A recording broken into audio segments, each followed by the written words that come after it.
criminals thrive in an environment conducive to concealing their illegal activities and unlawfully acquired assets. Crafting fictitious identities for both themselves and their accomplices, they meticulously disguise their trails, establishing intricate networks that pose challenges to traditional law enforcement approaches.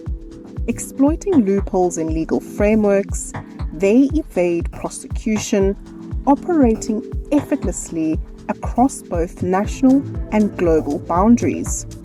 Hello everyone, and welcome back to FinEd, your favorite financial education channel.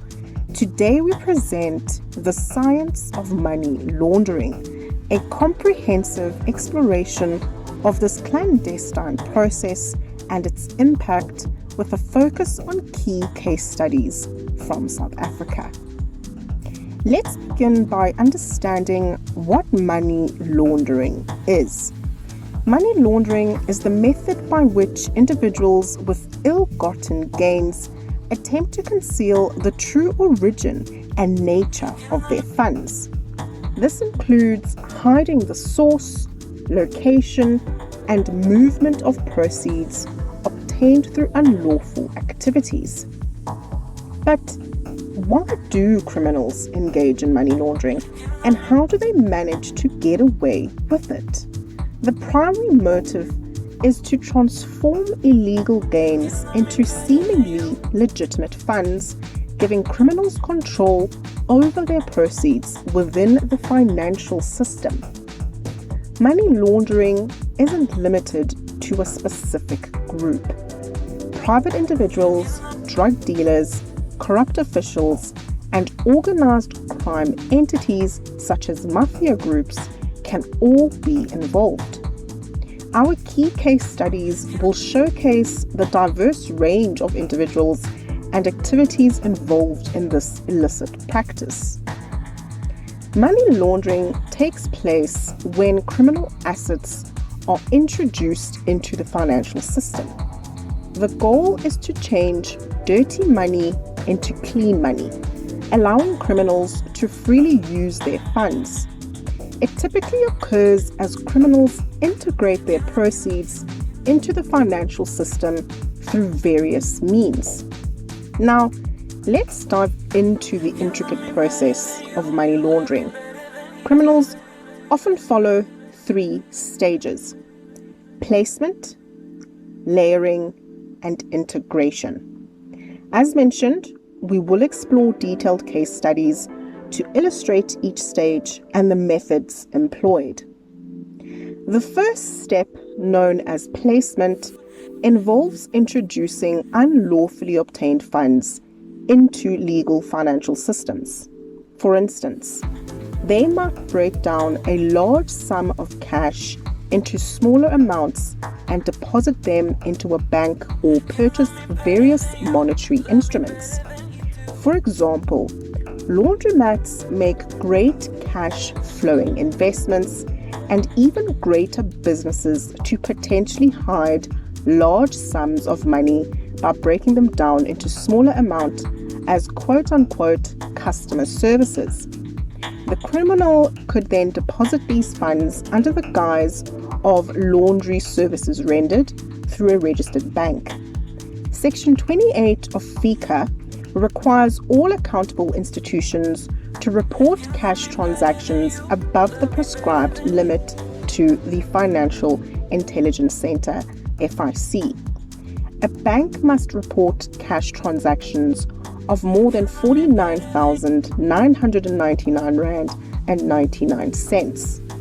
For the placement process not to raise flags, cash deposits of between 10 to 50,000 a month could then be made. Anything above 80,000 Rand per month, the business could attract tax from the South African Revenue Service, SARS. Spaza shops as well as cash and carries could also be used for money laundering. The second step is layering, where the launderer engages in a series of transactions to obscure the origin of the funds. This could include buying and selling investment instruments, acquiring and selling property quickly, or wiring funds through multiple accounts globally. The third step, integration, follows successful placement and layering. In this phase, the launderer reintegrates the funds into the economy to make them appear legitimate. This could involve investing in real estate, luxury items, or business ventures. While criminals commonly use all three stages, some may opt for a simpler approach, placing the unlawfully obtained funds directly into their bank account without engaging in layering. They can then withdraw and spend the money as they please. In South Africa, procurement rules come into play when a government entity enters contracts for goods or services, sells or leases state assets, or establishes public-private partnerships for projects like infrastructure development. The term contracts for goods and services is broadly understood and covers activities leading to tender awards, including negotiations and tender advertisements, even if no final contract is reached. Our first case study involves procurement fraud at Eskom, the national electricity supplier. A whistleblower uncovered fraudulent activities in procurement at the Western Cape offices of Eskom. An employee and managing director of a subsidiary attempted to gain an unfair advantage. They aimed to take over operational contracts during the subsidiary's absorption by Eskom. The accused orchestrated a scheme involving moving proceeds between company accounts and a trust, supposedly to pay dividends to employees. The incident was exposed by the PFI and FIC profiling with financial analysis by SAPS, revealing discrepancies in inter-account movements, especially concerning interest-bearing accounts. Dividends paid did not align with claimed shareholdings. The legal entity faced a fine, while the accused received a 15-year sentence for fraud and a 10-year sentence for money laundering with concurrent terms. The NPA obtained a restraint of 10.5 million rand in the case, which was pending appeal. Next, we examine the illegal trade in abalone. Abalone, also known as perlemoen, is native to the shores of South Africa, thriving in kelp forests and rocky reefs. These marine creatures play a crucial role in stabilizing the community structure of their habitats. Wild harvesting of abalone without proper permits is strictly prohibited in South Africa.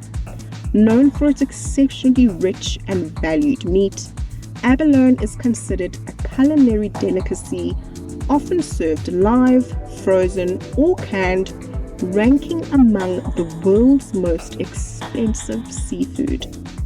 During search and seizure operations, abalone was confiscated, leading to the arrest of the accused.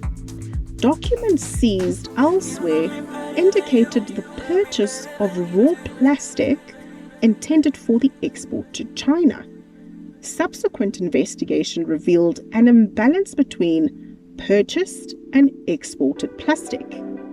Following consultations with SARS Customs and the shipping line, 2 containers en route to China were rerouted back to Cape Town. Hidden within the plastic bales, dried abalone was discovered. As a result of investigations into the initial offences, money laundering charges were developed and pursued. 5 individuals, including a legal entity, were convicted of money laundering. 3 received 1-year prison sentences. 1 was sentenced to 8 years with 3 years suspended, and the legal entity was fined 200,000 rand, suspended for 5 years. Illegal mining, a major concern in South Africa, is our third case study. Organized crime syndicates, both national and international, strategically target mining sectors, focusing on old and abandoned sites, as well as operational ones. These illegal activities occur on the surface and underground, often exploiting derelict mines from the 1950s. These criminal groups, highly organized and driven by self-enrichment, particularly concentrate on gold mines in various regions. The Directorate for Priority Crime Investigation, DPCI, has reported illegal mining incidents in both the east and west rand of Gauteng, including prominent gold mines like Grootevlei, Anglo Gold Ashanti, Sibanye, and Kusasa. Incidents are also prevalent in areas like Roodepoort, Benoni, and Florida. Illegal gold mining has been reported in KwaZulu-Natal, while the Northern Cape faces challenges from widespread illegal diamond mining activities. In Mpumalanga, illegal mining is concentrated around the Barberton area, and since 2016, chrome mining emerged in the Attock and Steelpoort areas of Limpopo. Illegal miners, known as zamazamas, can be highly organized, yielding substantial proceeds. Mine Security conducted an operation to arrest 21 accused persons, surfacing from an unused mine level over 4 months. Underground investigations revealed 16 illegal gold processing plants with processed gold valued at 120 million rand returned to the legal mine. State authorities utilized cell phone evidence and examined 3,500 documents found underground, revealing transactions totaling approximately 6.2 million rand in refound gold sales to smelters or buyers. The funds, noted in credit books or paid to specific individuals, were used by the accused to sustain their underground activities, with the remainder likely sent to families in neighboring countries. Accused person 22, residing on the surface, collaborated with accused person 1 to launder money, including purchasing a house registered in her name. In June 2016, all 22 accused were found guilty on 577 charges, including racketeering, theft of gold-bearing material, money laundering, possession or disposal of unwrought gold-bearing material, transport of unwrought gold-bearing material, and illegal residence. Sentenced to 15 years imprisonment, those convicted of money laundering received a concurrent 13-year sentence. The forfeited house was transferred to the NPA. Our final case study delves into VAT fraud. VAT, or value-added tax, is an indirect tax on the consumption of goods and services in the economy. It is a source of revenue for the government, requiring certain traders or vendors engaged in enterprises to register for VAT. The vendor, under specific conditions, charges VAT on taxable supplies, which are goods and services subject to either standard rate, which is currently 15%, or zero rate, 0%. Certain goods and services may be exempt from VAT. Vendors can deduct VAT charged to them, called input tax, when incurred for making taxable supplies. In limited circumstances, a vendor may claim a deduction or notional input tax on supplies received from a business not registered for VAT. VAT operates on a non-cumulative basis, allowing a credit or deduction for VAT paid in previous stages within the production and distribution chain. In a legal case, the accused registered 18 companies for VAT, initially engaging in trade, but later existing solely to claim fraudulent VAT refunds from the South African Revenue Service, SARS. The accused claimed VAT refunds totaling 216 million rand, with 148 million rand paid out to the companies.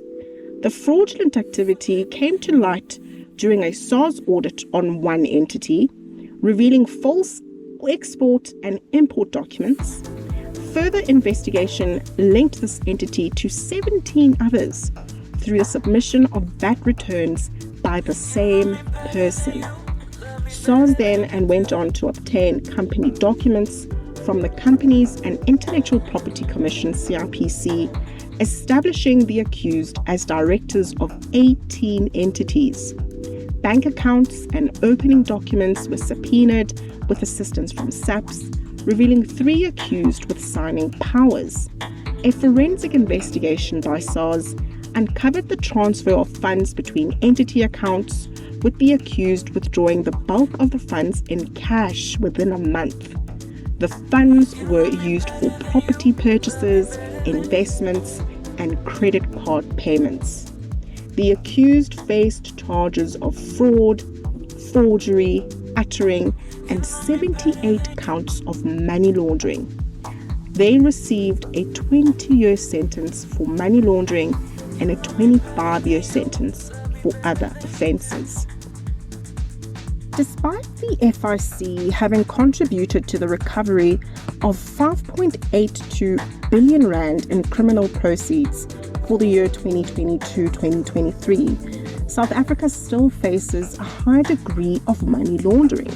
To understand why, let's consider the findings from the International Monetary Fund's 2021 Detailed Assessment Report on anti-money laundering and combating the financing of terrorism in South Africa. The report outlines the prevalent use of cash as a high-risk factor for both money laundering and terrorist financing, particularly in cross-border transactions.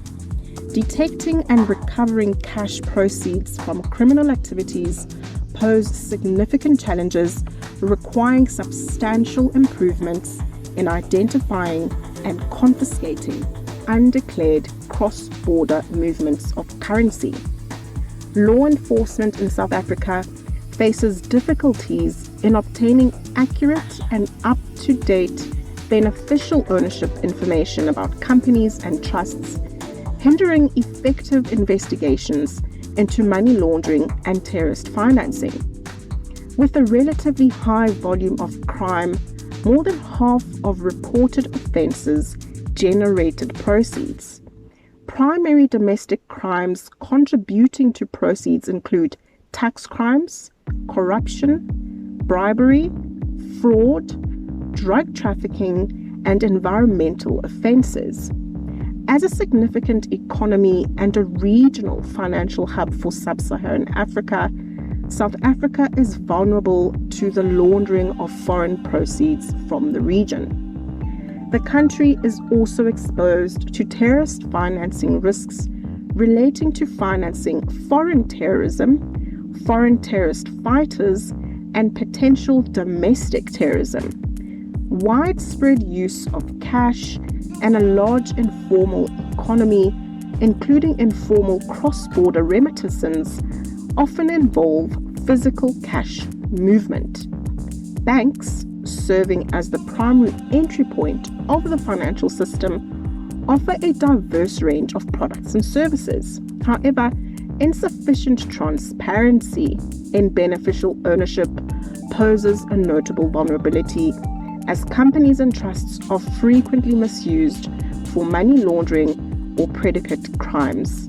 Attorneys, trust, and company service providers and estate agents are particularly susceptible to misuse. The science of money laundering is a complex and ever-evolving landscape. Through these case studies, we've scratched the surface of the intricate methods employed by criminals and the challenges faced by authorities. Stay tuned for more insightful content, and don't forget to like, share, and subscribe. Thanks for watching. Until next time.